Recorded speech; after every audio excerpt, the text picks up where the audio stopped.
project that we plan to work on is construction of a public bathroom on the Cambridge Common immediately across from Christ Church.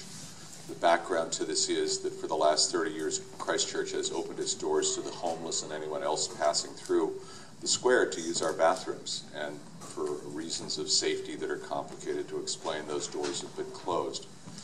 But that hasn't removed the need of people to have a public facility that they can use.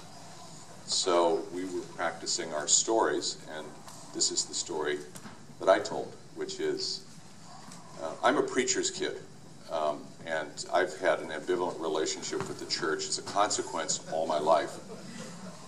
In the first 18 years of my life, I was an acolyte, a member of the choir, the head of the youth fellowship, the Eagle Scout and junior assistant scoutmaster in the church's troop, and from 18 to 35, I didn't go to church. In some sense, I think I did 35 years in the first 17 years of my life anyway, so I don't feel like I missed anything. But by my late 30s, I found that on the one hand, I was living a very successful public life that was haunted by a fully pained private life that included drinking too much, watching my marriage fall apart, being successful but completely overstressed, flying 100,000 miles a year on work, keeping an apartment in San Francisco and New York. And at one point in the spring of the mid-1980s, I began to go out jogging on Sunday mornings whenever I was in New York, and found one Sunday morning that I heard hymns that I recognized and slowed down and realized that I was standing outside St. Mark's in the Bowery. And to foreshorten what was a long, many-month process, I gradually found myself sneaking in to the back of St. Mark's in the Bowery in my running clothes, and first listening to hymns and then joining a few prayers. And after a year and a half, found that when I was in New York, I would go to worship at St. Mark's in the Bowery. And after about 6 months of worship, the rector one day stood up and asked a very ill young man to stand up with him.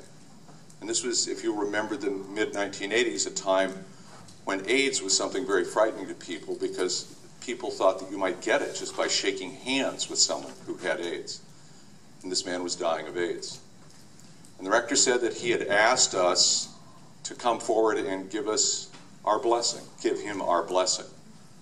And the rector said, would those of you who feel able to do so come forward and lay your hands on him? And the entire congregation stood up and walked forward.